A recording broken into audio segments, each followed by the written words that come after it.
Okay. Good evening, everyone. Welcome to the live webinar on IC's order on non-immigrant students taking online classes during Fall 2020. The webinar is organized by Bharatiyam Student Council in partnership with Think India Purdue and Indian Student Associations of Western Michigan University and the University of Michigan. My name is Shivam Sharma, and I am the PhD student at the University of Minnesota. I will be the moderator of this webinar. Just a few announcements before we start. So if you are joining us with Zoom and have few questions, write your questions to the name Bharatiyam USA in the Zoom chat box. And if you are joining us live on Bharatiyam USA YouTube channel, please post your questions in the comment section and we will make sure to ask them to the attorney. So the Students and Exchange Visitor Program, SEVP, has announced modification to the temporary exemptions of non-immigrant students taking online classes due to pandemic for the fall of 2020 semester. The three modifications that SEVP has made have created confusion and panic among F1 visa holders. Therefore, we have with us Janetha Kancharla, who will be shedding some light on the issue and answering some questions from the participants. Janetha Kancharla is admitted to practice law in the state of New York. Her office is located in Herndon, Virginia, and she practices immigration law. She is a member of American Immigration Lawyer Association and New York State Bar Association. She graduated with an LLM degree from Indiana University School of Law, Indianapolis. She graduated with an LLB degree from the Osmania University Law School in India, and she admitted to the bar in India as well. Her interest in immigration law stems from her own experience as an immigrant from India. She enjoys the practice of immigration law because she is able to help individuals and families realize their dreams, while also making a positive impact on various communities that benefit from the infusion of new talent and cultural diversity. However, she also realizes the important role global migration plays in international trade and economic development. Now over to you, Janetha ji. Hi, good evening, everybody.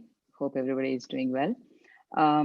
Quickly, thank you, Shivamji, for the introduction. As everybody knows right now, on July 6th, ICE broadcasted a message stating, they are going with certain guidelines. What they, previously before this, they have issued several other guidelines. So they are canceling previously and then temporary exemptions to those. So when we look into, those guidelines that ICE issued on July 6th, they said that the international students, those who are currently here on the non-immigrant status, who wish to take, full online course. It's not the students' wish, but there are universities, those who try to, work differently during this pandemic. As everybody knows, in March, ICE made several announcements saying that, they just wanted the well-being of the students first, and then completely they made other exemptions from in-person to complete online, because in March it's like a lot of cases are being registered with the pandemic, especially with the COVID-19. So then right now in July, what they did, they wanted to cancel those and then bring back the classes, like in person instead of online. So, going a little bit into the background, the usual federal rule is a student can take only, one course online or a 3-credit course online in a given semester, not more than that. That's the standard rule as per the federal regulations. So when they did a modification to those, keeping the pandemic in view in March, they completely did online. So students whoever were attending in person, so they were attending all the courses online. So these modifications were made by ICE in several announcements in March, and then all the spring and the summer semesters were online. So with this July 6th announcement, the guidelines announcements that was broadcasted, so they stated that they want to bring them on in person again. So they said if the students are enrolling completely online coursework, and the schools which are offering only online, where students can attend online, will be in violation of the status, and then they have to leave the country. And then second, when we look into students must depart if there are any modifications as well. And then the students, those who are currently inside the country, they have to be obligated with these rules.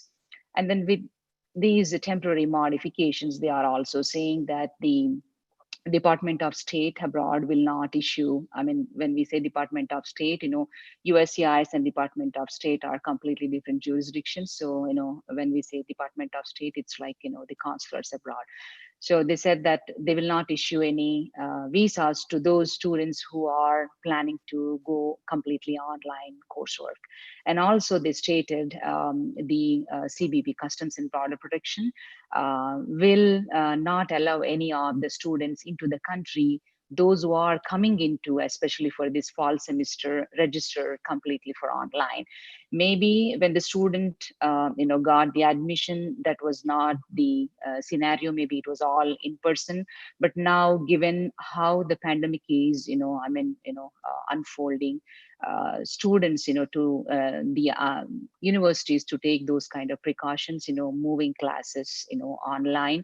Of course, some of the universities want to bring back their students, but give and take, they want to safeguard the health of the students, professors, and everybody around.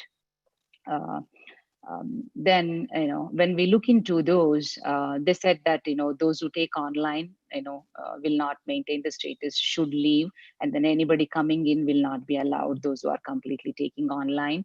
And then the second would be if the universities are offering a hybrid course, which is a combination of both in person and online, so they would still be allowed to take that kind of hybrid course and stay inside the country. And then through these hybrid course, they modified a little bit and said that they would allow these students take more than one online course in the hybrid course scenario. And then the third one would be in the in-person, so completely. When you look into most of the universities here, including the elite universities, are offering, they already declared that the fall semester is going to be online, but they already had a plan in place where uh, by consulting several health officials and then taking the expert opinions from them, so they kind of designed and then partial online, and then bringing certain students to the campus for some of the time, and then keeping the other students off campus, so that way both will go on. But when the Trump administration announced this, unfortunately the Harvard and I mean Harvard and MIT stepped up, and then they kind of filed a lawsuit in Boston in the federal district court. So the case most of the time kind of goes ahead and then explains the scenario, how the university wanted the classes and then safeguard of the students and the professors, but unfortunately with these guidelines putting pressure and then creating the uncertainty and complexity for the international students. And then these kind of guidances, I mean, this is not new with this administration. We have been seeing several coming in, you know maybe once in a month, or once every 4 weeks, we are seeing they are just rattling this, the whole legal immigration completely. So when we look into the case, they kind of asking for the injunctive relief, and then saying that they kind of want through these injunctive relief going back to the March guidance that the ICE issued. The March guidance was, complete online. So that's what the relief, the MIT and the Harvard together, uh, doing through the lawsuit. And then the lawsuit, whatever the MIT and Harvard, took up and came forward with, a lot of other universities are also echoing on the same lines. When we look into Northeastern University also kind of backing up the lawsuit with their general counsel, and other schools like Cornell, Yale, Princeton, and the University of Michigan are kind of signaling support for this lawsuit. And specifically, the University of Pennsylvania, President Trump's alma mater, also signaling the support for the lawsuit, where the relief that they are seeking, the injunctive relief. And the other development that happened was almost on 99 members of the Congress on July 9th wrote a letter to the DHS and ICE, and other agencies, urging them to withdraw the guidance that was issued on July 6th, stating that international students um, can still take the full online course load and remain in the United States. So we just have to see how it completely unfolds. And then on these case, Judge Allison was sitting, and then this case was yet to set for hearing on Tuesday, the coming Tuesday.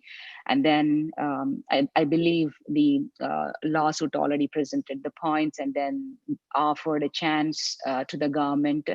By Monday afternoon they have to respond, and again Tuesday they are going to hear from the legal counsel of MIT and Harvard, and then most likely we might hear a judgment on Wednesday, marking, especially when we look into the details, as per the ICE guidance, specifically when they issued the guidance, they said to the universities that universities should make those kind of operational changes to see which university is offering completely online, complete hybrid, and those kind of things. And then especially online, the universities, those who are doing complete online, they have to submit the change plan, operational change plan, by July 15th.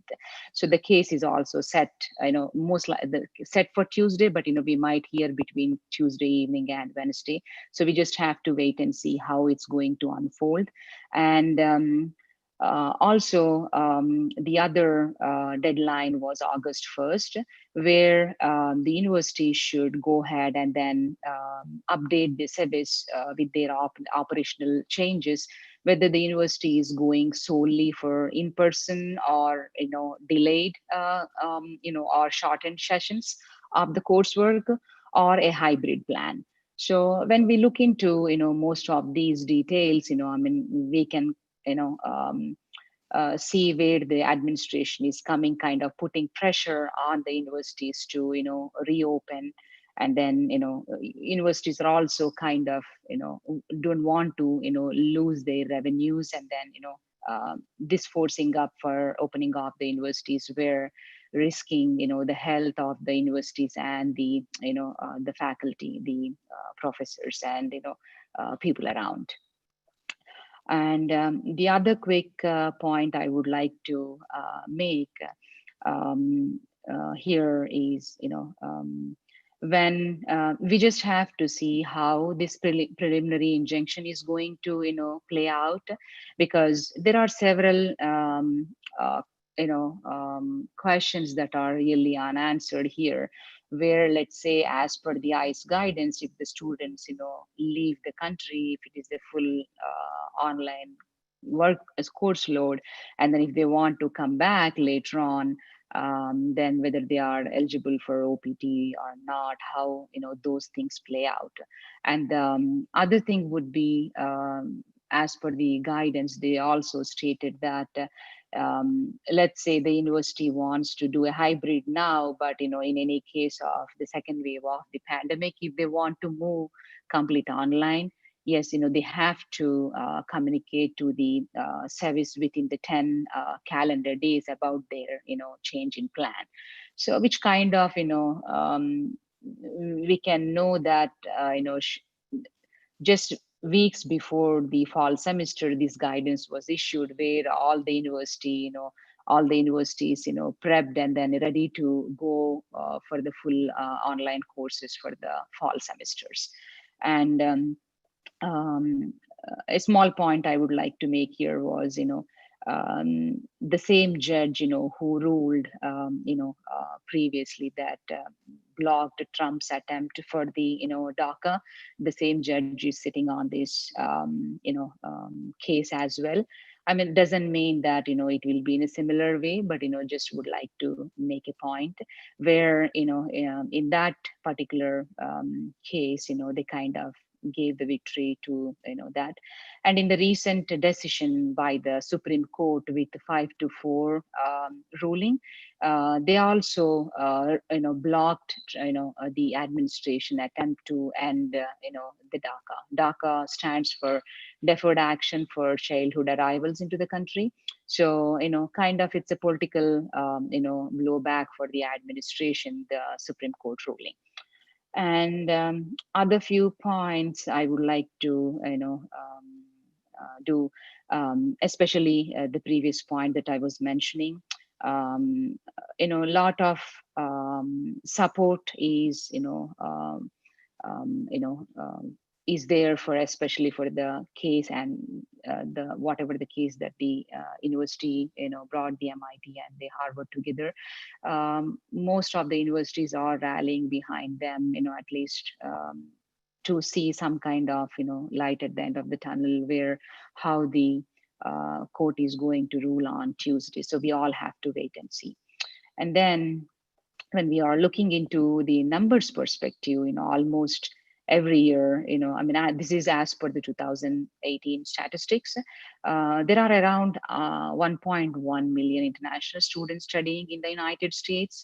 And out of 1.1 million, roughly, at least 52% of the, percentage of the students are coming from Asia.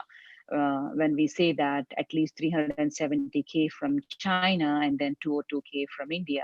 And then when we look into, contrary to that, only 26K from Canada and 15K from Mexico.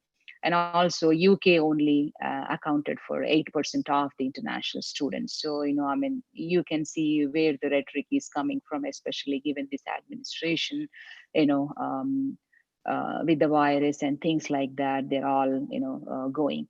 And when we look into the many of the universities where the STEM students are there, at least 60% of the STEM graduates are foreign students, foreign born. So they're all coming under the F1s, and then contributing towards the economy. And when we look into the dollar amount, especially, at least I would say, some of the statistics are saying at least, roughly $48 billion, is contributed towards the economy through this. The statistics are showing that international students are contributing, in a given year, $45 billion. So this is as per 2018 statistics. So, then we just have to wait and see how it's going to unfold, and then, how the students are going through so much, where they have to, in order to comply with all of these things. Let's say if the university is completely going online workload, we just have to think about how students have to break their leases, and then sometimes the families have to split apart, and then there is a kind of penalty for breaking those leases, and then given the scenario where the limited amount of travel is allowed right now, so maybe the ticket prices are going to be higher for the students to go move back to their home country. And especially given the different time zones the students are around the world, and as per the United States time zones, if they have to fit into, they are disadvantaged, because if they are doing online as well, they might not have kind of internet connections. If you see some of the countries continuously, I mean, they cut kind of the internet for them, maybe for day or two, and then the students cannot get through the coursework, and then on a different time zones, if they have to, it's a big trouble for the students. And especially it discourages students, those who are coming from abroad to study in the United States. So we just have to wait and see, but I guess the result is going to be positive on this case that is set to heard on Tuesday in the Boston Federal Court. So um, yeah, I mean, with this, I'll end my conversation, and then I'll go ahead and take some, question and answer questions from the audience. Thank you, Janetha ji. So now it's a time for questions. So we have lots of questions uh, coming in. So, so the first question is like, so what about the students who have finished all coursework but are registered for the dissertation hours only? So it depends upon whether the dissertation hours do come under, I mean, the kind of full registration. I guess, they wouldn't really come under the full registration. So, they should be good on those lines, but definitely please, any questions that at any point of time you have to run it through your school DSO, and then make sure, just don't assume, make sure that this is what it is, the dissertation is not being affected, and then that you don't have to leave the country. And also get the revised I-20s from the universities as suggested by this guidance. Okay. So the second question is from Aditya. So if we leave for India before the fall semester and want to come back to the United States before the fall semester, will there be any hassles in the custom? You I mean, in the first place, I don't advise travel, but let's say if there is an emergency, you have to travel, make sure that your university is either following an in-person or a hybrid method.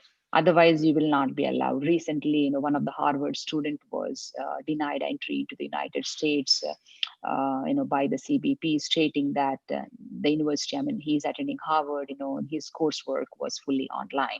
So make sure before leaving the United States, what kind of program was designed by your school, whether it is completely online. I will never suggest you to leave. If it is a hybrid method or in person, then you can, but make sure that you also have a word with your school DSO before leaving. Yeah. So the second question, it's a common question regarding CPT.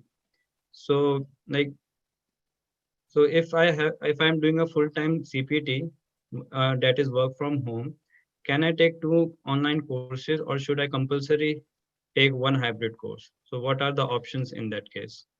I think, as per the hybrid coursework, you are allowed to take more than one online.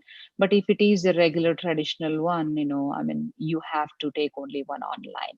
So, the hybrid method suggests that, I think most of the universities are, trying to adopt that hybrid method, because it gives the university the flexibility and at the same time the students. So my advice would be, check with the school DSO, what kind of coursework that they are offering. So if it is a hybrid method, yes, you can do more than one online. Okay. And does this rule has any effect on doing internship in the fall semester? Um, or I don't doing? think so. See, Okay. internship and all were, they issued certain guidelines, but if the internship is there on the first semester, of course you should be able to do it because internship doesn't count under the in person, the traditional setting of the attending the classes. So I believe the internship should be fine as long as still following and complying with the existing rules where letting the school DSO know, and then maintaining those kind of agreements between the employers and the university and things like that. Okay. So this is a question from Monica. So in the light of ICE new guidance, most of the schools have shifted to hybrid model, thereby issuing a new I-20 with the remark. My request is to stress on the consequences of it on the OPT. Yeah, I mean, as I mentioned, in my earlier conversation, we don't have any certain guidelines on how the OPTs, are, let's say if the students are leaving, how it's going to affect. But so far, there are no changes, made to those OPT guidelines and the rules. So it still remains intact. Saying that the underlying course you should definitely attend, whether it is hybrid or in person. So I would say if it is completely online, so you might jeopardize on those one. But if it is a hybrid, yes, definitely that should not impact the OPT application. Okay. So another question. So if I take one class in person, can I take rest of my courses online? Yeah, it's not that I mean one class or two class. Your coursework should definitely it's defined, designed individually, like which coursework you take, whether that particular course is whether that comes under full online or hybrid or in person. So these are the key points that you always have to play by, and then get in touch with the school DSO. So if it is completely online, that might get a little bit affected. But if it is a hybrid and then in person, so you should do fine. But please, have a word with the school DSO, check with them, what your coursework is falling under. That's very important, because once you get the revised annotated those I-20s, definitely it shows what kind of program you are enrolled in. Okay. So another question from Sai Charan. I have recently sent my paperwork to USCIS. My application is still pending and I need to join a day one CPT college by August. That is fall semester. Can I can you please suggest me the best day one CPT college so that I don't run into any trouble? Yeah, unfortunately, I mean, I cannot advise you on those lines. I'm not really sure which colleges do offer, but there are universities out there, those who are, offering the CPT, day one CPT. If you are meeting the criteria to be eligible for the day one CPT, they are still going ahead and issuing, but make sure that, the coursework also falls under those same lines, and then you are eligible for that day one CPT. Another question. I have finished my coursework and registered for 6 research units. I have filed reduced course load form. Any issues with this approach? As stated in the guidelines, I think reduced coursework also should be fine, as long as it is falling within whatever the guidelines that were issued. So if it is falling within those guidelines, I think you should be fine. But make sure you do check with the school DSO before making that kind of decision. Yes, they do agree for that decreased, especially those shortened sessions. Okay. So there's a question. So this person is asking a question for his friend. So his friend is currently working on TPS EAD. His current employer applied for H1 and it was picked and approved, which starts in October. Will this H1 be valid for transfer as he doesn't have the pay studs till October 2020? So under the temporary protected status, if this person have an EAD, and then I would definitely recommend if the H1B is already approved and in place, so go ahead and try to transfer right away before October 1st triggers in. But whenever you are going for the H1B, they kind of look into whether you are still complying with the rules that are given on the TPS. If so, I mean, most of the time, attorneys just go ahead and ask, if you are working for that particular employer with whom you already got the H1B, so they try to ask for the pay stubs. So make sure that, under your TPS status, whether that is one of the, requirement. If so, you have to show them the pay stubs in order to, transfer. Another question, so do international students in the United States across universities have a national representation? What can that can also file a lawsuit along with individual universities. The international students also have a legal representation at the national level. So I Yeah, think I think, I mean, we have to, right now, the case together, the Harvard and MIT file, it's in the Boston Federal Court. We just have to wait and see how the judgment is going to be, and then whether it will be implemented nationwide equally, or maybe, the states, the university should, bring lawsuits in their individual, capacities in their, where the jurisdiction is. We have to wait and see on that one. But I guess, once the the hearing comes out, and then if it is as per whatever they prayed for, injunctive relief, if that is granted, so at least that kind of gives some time frame so that universities can decide and then move forward with their individual cases on the same lines. But most of the universities are kind of expecting a positive result out of this lawsuit. so. There is a question from Swapnil. If a student has left the United States in March and decided to take the rest of the year, that is summer and the fall semester, completely from their home university, what effect will that have on their current visa status? And will they face any issues while re-entering the states in January 2021 to resume spring 2021 in person in US? See, if for the spring and the summer semesters, you took them online by staying in your home country, and if you are planning to do the same thing for the fall, definitely, you can do so. And then when you are trying to come back, I mean, it also depends upon the guidelines, whether these guidelines are going to stay, and it's on the similar lines. So let's assume the same guidelines are there in place when you try to enter back for the spring of 2021. So you have to choose a hybrid method or an in person. So at that point of time, if you still choose, if these guidelines are there, and then if you still choose online, they might deny your entry into the United States. So make sure that follow very closely with your school DSO, how the things are unfolding based on this lawsuit, and then how they are moving forward.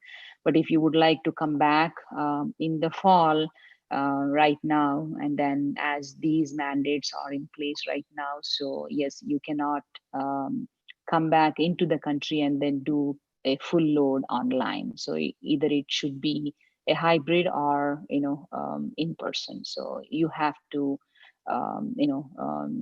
let the university know, go ahead and then check whether the course that you are being offered comes under one of these. If it is full online, then I wouldn't really recommend coming back, because definitely they might deny your entry.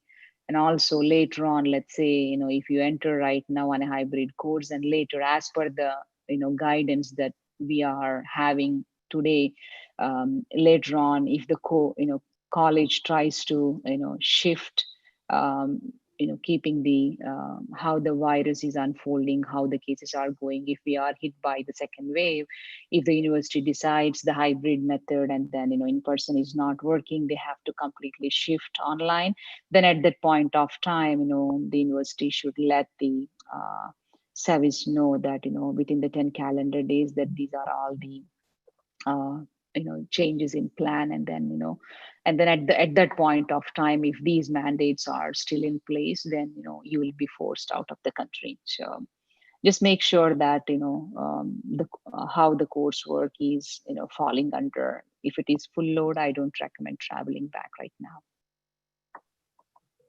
So we have lots of questions coming in. So another question is from Sivaram. So did this question is actually out of the topic, but he wants you to answer. So did premium process started for H1? I am F1 status doing CPT. So does this Yes, yeah, work for? premium process already started for the cap cases on June 22nd. So they are accepting, adjudicating the cases in those fashion. Like, the premium process always guarantees you the case will get adjudicated in 15 calendar days. So yes, they are accepting and adjudicating the cases. And then we are seeing, 3-year approvals these days, most of them. Okay.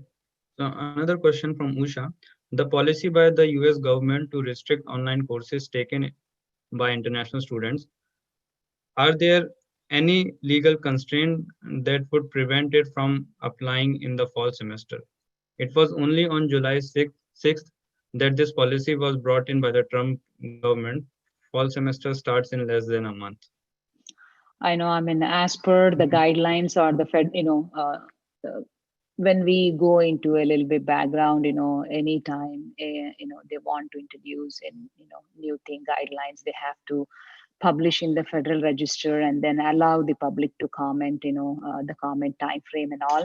But in this scenario, that never happened. And then the lawsuit also challenges, one of that the procedural rules were not followed. I mean, they didn't follow the procedural rules before issuing these guidelines. So yes, when you look into it, just few weeks, shy of starting the fall semester, I mean, students really unfortunately have to go through so much. But I am hoping a positive result will come this Tuesday or Wednesday, so at least students will have some kind of relief. Okay. Another question. So, is there any lower bound in the in-person courses that we can take, and is there any upper bound in the online courses that we can take? I mean, it's I'm not really sure what they mean by lower bound and upper bound, but I mean, when they have to go ahead and then see what the coursework was, labeled, whether it is complete online or hybrid or in person. So, as the rule clearly says, if it is a complete online, you know, for today as we are talking, you have to still maintain, the kind of status. So if it is complete online, you have to leave. So I would say don't make any decision, right away. At least I would say just wait what the universities, are planning to, what their next course of action would be. Hopefully, if a positive result stems out of this judgment, maybe kind of, it's a time buying technique for everybody, or maybe the court can say that yes, I mean, just weeks before the fall semester started, it's really kind of they didn't follow the procedures, and then they can just let go the fall semester, or to be online completely for all of the students. We have to wait and see, but make sure that you are in communication with your school DSO, and then see what your coursework was labeled, whether it's online or hybrid. That's all the students, make sure that you are in touch with your school DSO, and then see what your coursework was labeled, whether it's if it is completely online. Just send them emails most of the time to see what they are trying to do. And then I know most of the students universities are trying to adapt the hybrid method. So we just have to wait and see how it's going to go. Okay. So another question from Sai Charan. Is it mandatory for me to complete the coursework on day one CPT completely, or can I drop the course once I get the H1B visa? I mean, what I would say is once the H1B is approved, the validity doesn't really trigger until, the October 1st of 2020 this year. So you still have to maintain, your given status till your H1B triggers in. I'm assuming that when you say H1B is approved, I'm assuming that it's approved for a change of status within the country. So you should still maintain your given status till September 30th. Okay. So question from Pranav. If I have to go to India, will I be still enrolled as a student and continue towards the degree online? How long will it be before I lose visa status? How does it affect the stipend from the university? Yeah, I mean, the stipend, not really sure how it's going to affect it all based on the individual university. But yes, if you are going out of the country and trying to do online, I think being outside the country, you should be fine as long as you are working towards the completion of your degree. Okay. So question from Aishwarya. So her brother is actually got stuck in India and he left in December. His I-20 got expired. Is it possible to apply for OPT from India? I mean, right now, whatever the rules state, it's technically not possible to have an OPT application filed from outside the country. So, and also there are several rules where you need to comply with before applying the OPT. So, from out of country, right now, the possibility is not there, as I discussed in my initial conversation. So that's there are some unanswered questions through these guidelines, how they are going to resolve those, if the students are completely doing online, how will they be eligible for the OPT, I mean, if so, will they make any changes on those lines, whether student can still be eligible for the OPT and I mean apply by being outside the country. I mean, the whole point, if you look into the background of this administration, all they are trying to do is limit the number of persons entering into the country with work authorization, so that way they are not trying to compete against the U.S. citizens in the job market. So maybe I'm guessing they wouldn't really make any those kind of adjustments to have the students apply from abroad, but given the rule right now where it stands, you cannot do it being outside the country. Okay. So there's a question. So the person's school is actually following the hybrid model, and he has completed his coursework and will be taking up CPT and comprehensive exam for fall 2020 with a reduced course load. Will there be any impact since he won't be taking any in-person classes since he has already completed his all coursework? So, I mean, I assume that as long as your coursework is within the guidelines that are issued, so you should still be fine. If you are enrolled in the hybrid method and then trying to comply. If you're already done with all the coursework, I mean, then you should technically be eligible to move forward for the next thing, whether it is post completion OPT and things like that. Okay. So another question. So as heard before, in September, there will be another round of H1B results that should be announced. Is that still valid? And can we expect some more H1B lotteries before end of September? Right now, we don't have any update on those lines, so we just have to wait and see how it's going to go unfold, because it completely became a black box these days. I mean, they are not transparent. I mean, giving, I mean, being accountable for.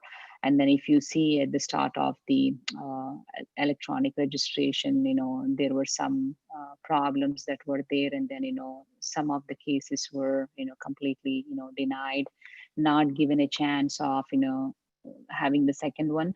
But right now, as per the initial guidances, yes, they said that they are going to, look into the number of cases that are, selected and those who applied, and then weigh in if the numbers are there. Yes, they are going to open the second round, but when, we don't know. Okay. So, question from Usha: has any representation been made to the Indian government to negotiate on behalf of Indian students studying in the US? I don't think so, because it's not only mm, doing the negotiations with one country. I mean, this rule is applicable to the whole world. So I mean, not really sure whether the embassy is working on those lines, but so far the information that I have, I don't think so. Okay.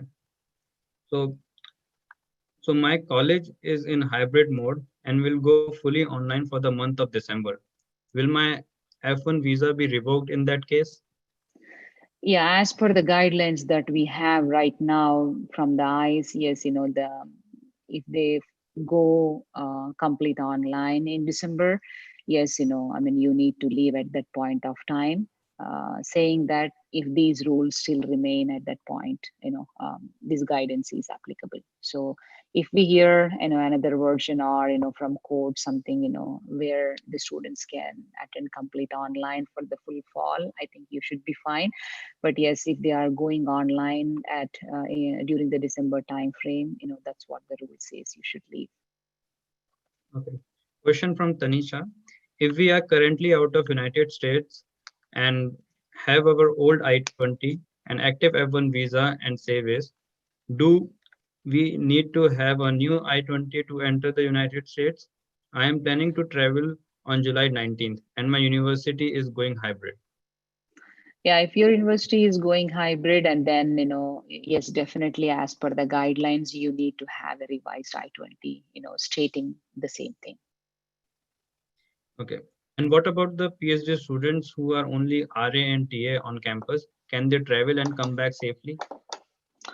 I mean, as long as the rules are not affecting them, like for the researchers, it's I think a little bit different how it works. They are not, you know the rule doesn't say that they have to sit in classes, because their programs are completely different. Maybe once in a week they come and then do the research, but have to check with the DSO. That's what I would advise at this point of time. Okay. Another question: can students on OPT travel outside and come back?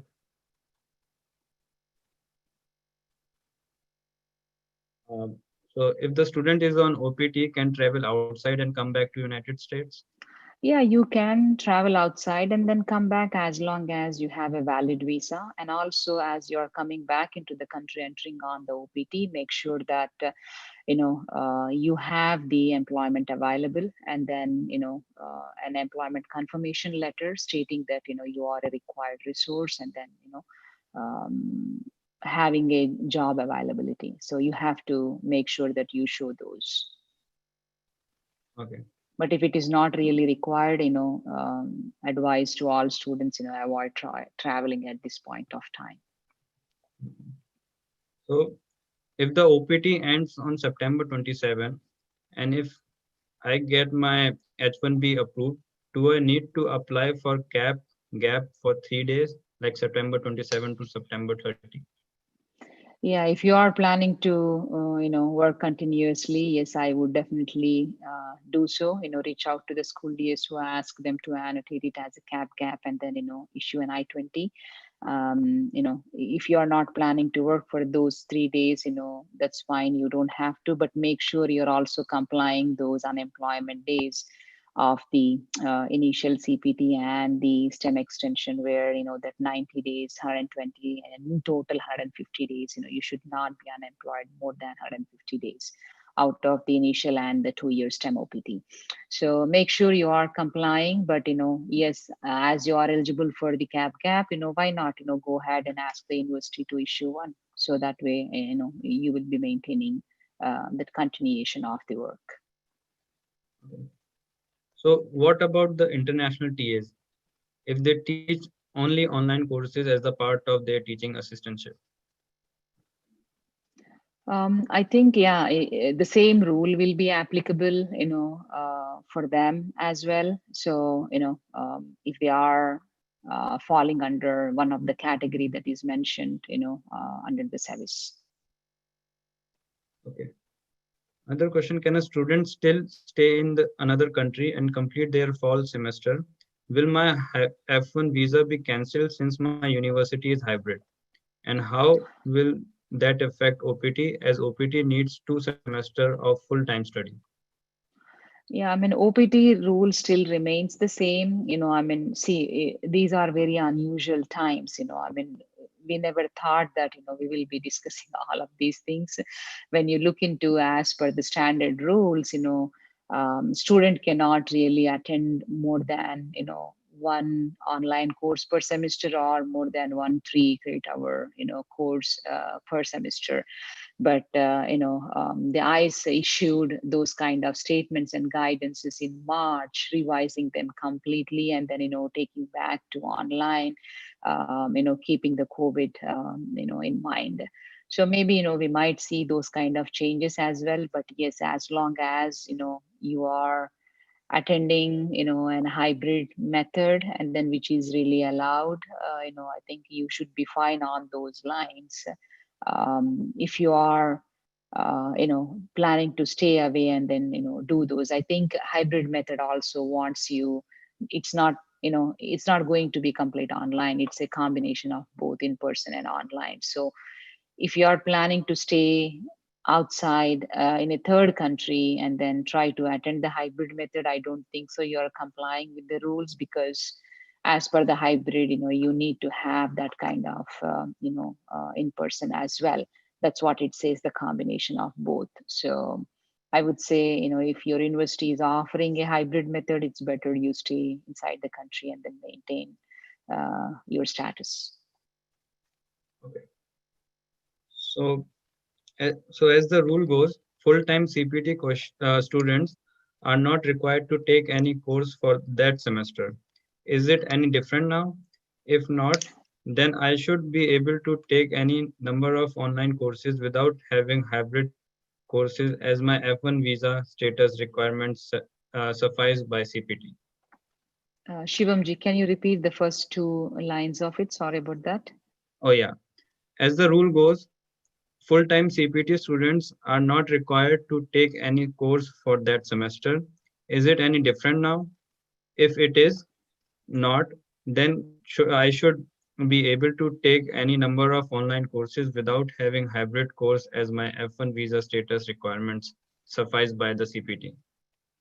I think for the CPT, I mean, specifically the rules haven't changed, but make sure, before you are doing that, have a word with your school DSO and then see where exactly, because CPTs can be part-time and full-time as well. If it is a full-time CPT, then you will be working full-time. But if it is a part-time CPT, you still need to attend some of those classes and then make sure that it is in a hybrid method, not completely online. Okay, another question.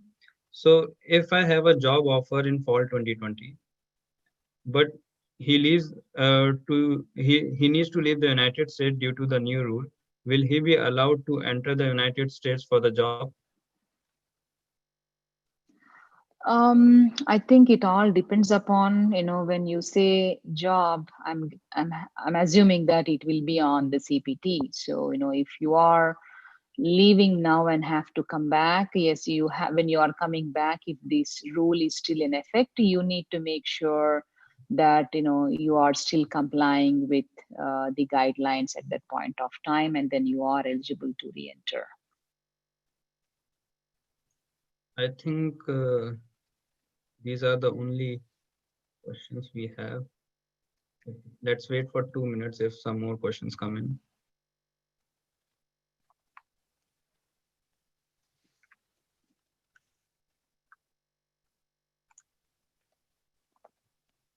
If anybody else has any question, please post it to the Bharatiyam USA uh, in your chat box.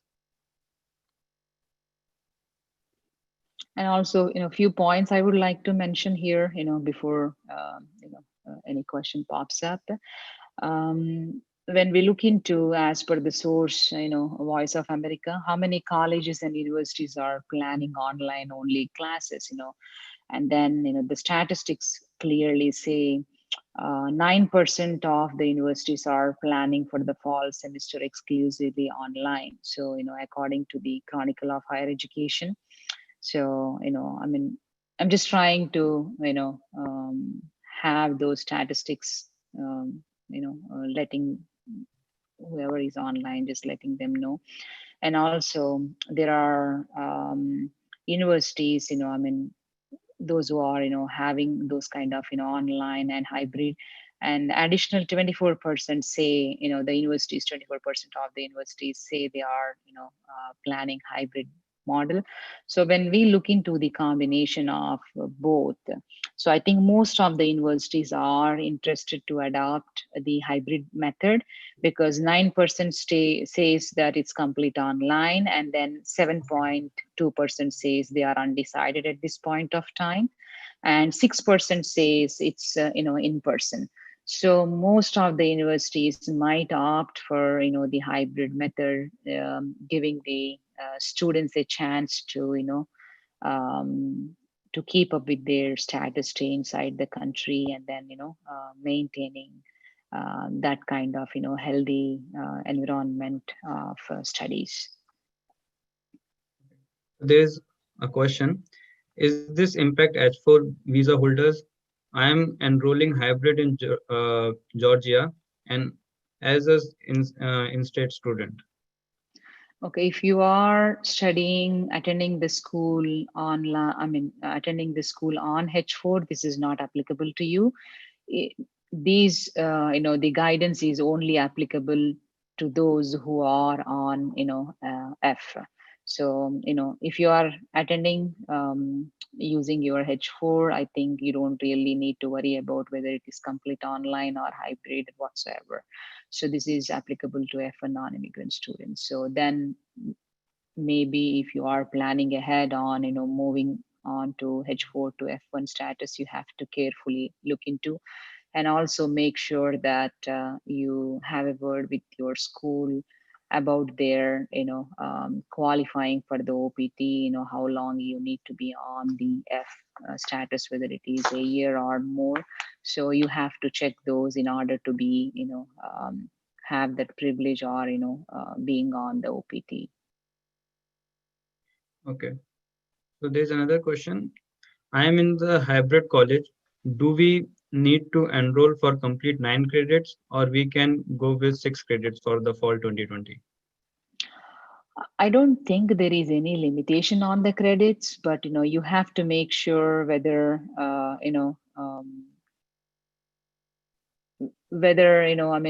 if certain semesters are a combination of 3 or 4 or whatsoever. So I would say hybrid would be fine, but related to the 6 or 9, I think you just need to make sure with your school DSO. Okay. Another question. If I have a full-time offer since I'm graduating in fall 2020, will I have to leave United States due to this rule? Will I be allowed to enter to do the job?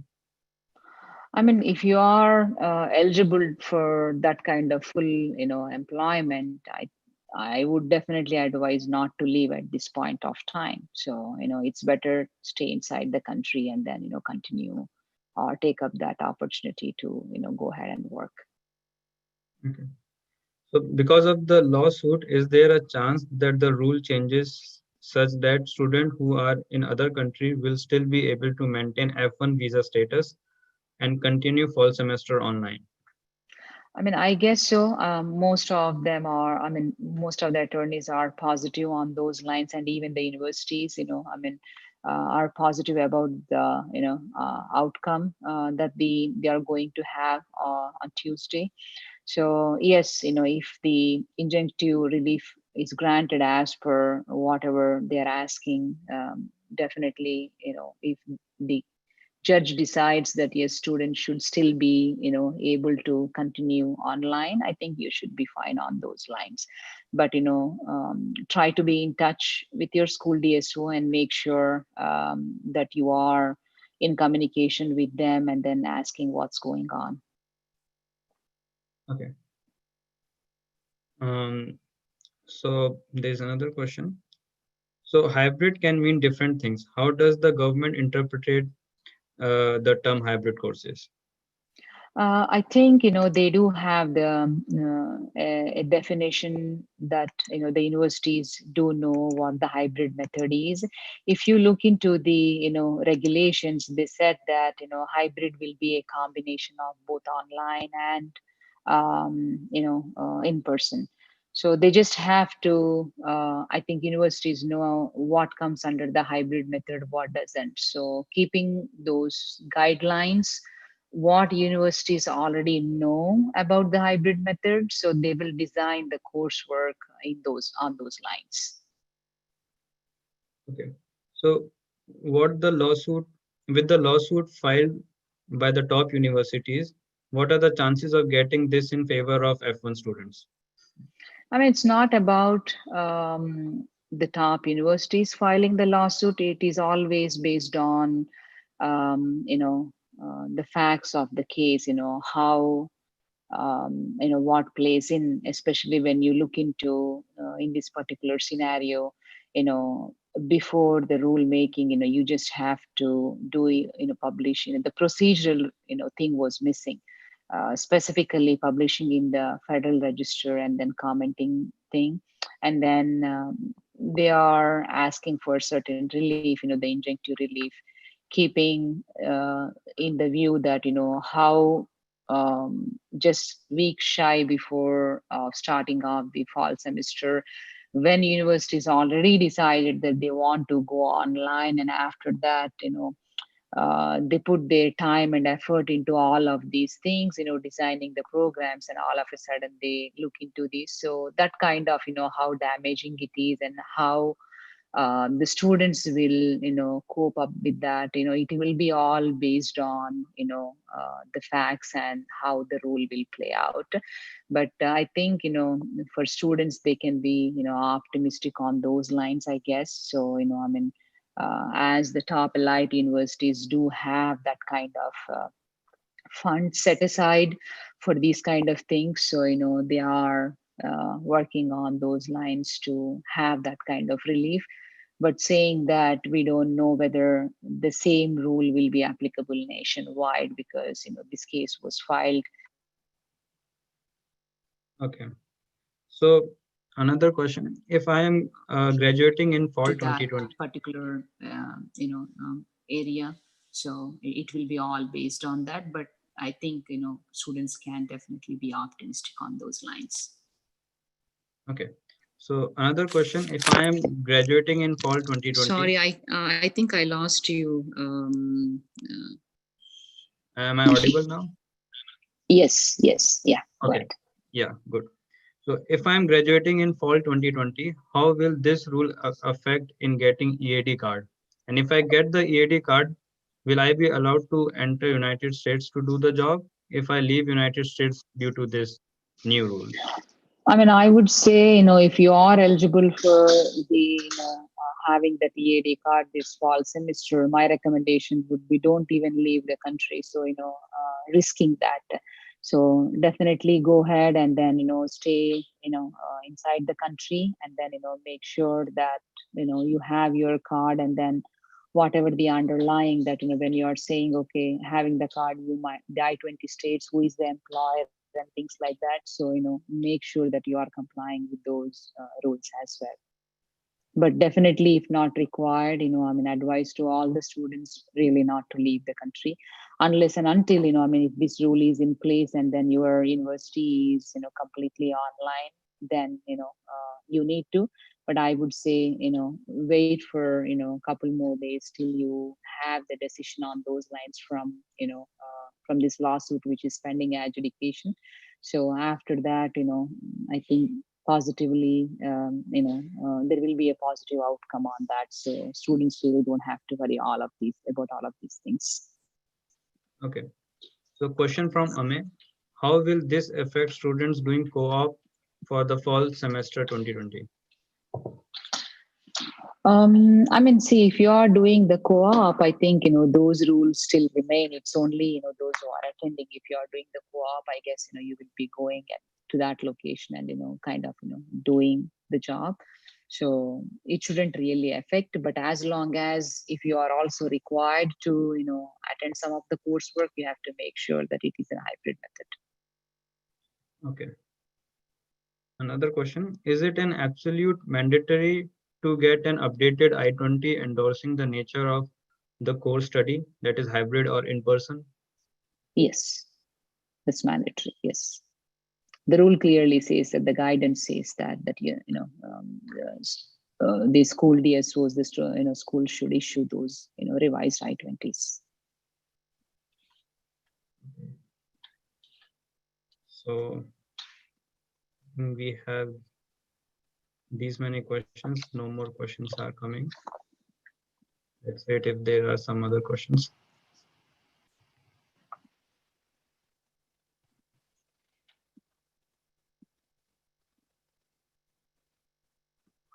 Okay. So